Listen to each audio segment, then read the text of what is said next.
Cette attaque, il y a un an, a fait plus de 1200 victimes, la plupart des civils, et ça a déclenché, on le sait, une riposte d'Israël à Gaza et maintenant au Liban.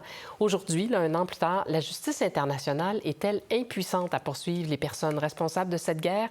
J'en parle avec Frédéric Maigret, qui est professeur de droit international à l'Université McGill. Il enseigne cette année à l'Université Columbia à New York. Bonjour, Monsieur Maigret. Bonjour Isabelle. Alors, on pourrait dire que c'est une situation trop complexe, de sorte que les coupables ne pourront jamais être jugés? Écoutez, la situation est indéniablement très complexe. Il y a beaucoup d'enjeux en même temps. Je crois que le grand pari historique de la justice pénale internationale, c'est qu'il n'y a pas de situation qui est trop complexe pour en relever. Je rappelle que tout ça avait commencé à l'occasion des procès de Nuremberg. On a jugé des dizaines d'individus engagés à des degrés divers dans l'Holocauste, dans la Seconde Guerre mondiale. Et donc, on a des outils pour ça et il faut laisser le temps au temps pour que justice se fasse. Est-ce qu'on pourrait dire qu'en poursuivant la guerre, on tient la justice internationale à distance et que c'est pour ça qu'elle se poursuit? Alors, je n'irai pas jusqu'à dire que c'est pour ça qu'elle se poursuit. Il y a plein d'autres raisons de Sûrement. poursuivre la guerre.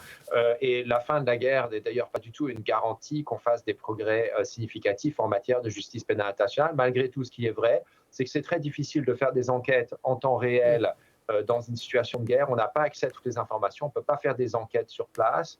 La justice pénale internationale a développé des outils depuis quelques années, malgré tout, notamment des technologiques à travers l'utilisation des médias sociaux, à travers toutes sortes de cartographies pour essayer de comprendre ce qui se passe en temps réel avant que les preuves ne disparaissent. Mais incontestablement, la poursuite de la guerre ne favorise pas la justice, alors même que la justice est nécessaire pendant la guerre pour atténuer ses conséquences. Évidemment, oui. Bon, on parle de dizaines de milliers de civils qui ont été tués, principalement à Gaza. Et là, on peut se demander, même si c'est inconcevable de poser cette question-là, est-ce que la riposte était disproportionnée, mais en regard du droit international? Alors, c'est une question complexe. Il y a un vrai débat sur le cadre juridique dans lequel s'inscrit cette riposte. Mais vous avez raison qu'il y a un principe de proportionnalité, même en matière de légitime défense.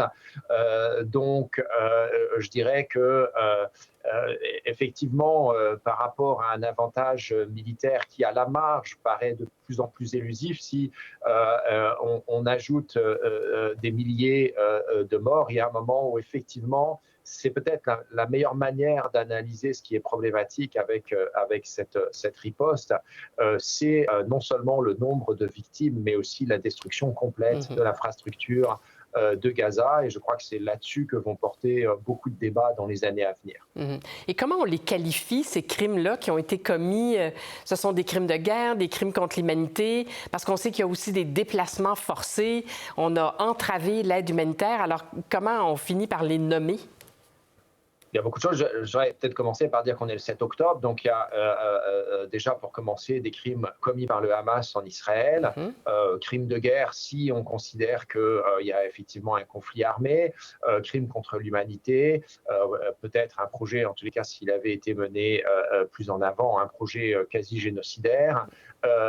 L'un n'empêche pas l'autre. Ce n'est pas parce que le Hamas commet des crimes que Israël, en tant qu'État, et certains individus en Israël n'endossent pas une part de responsabilité. Il faut regarder au cas par cas des crimes de guerre. Vous savez, les gens qui vous disent qu'il n'y a aucun crime de guerre commis du côté à Gaza, à mon avis, se trompent complètement. Il n'y a aucun conflit où il n'y a pas de crime de guerre qui ne soit pas commis. La vraie question, c'est est-ce qu'il y a une politique d'État, une politique plus généralisée? Et là, on peut arriver dans le domaine des crimes contre l'humanité, c'est-à-dire une attaque généralisée ou systématique contre une population civile.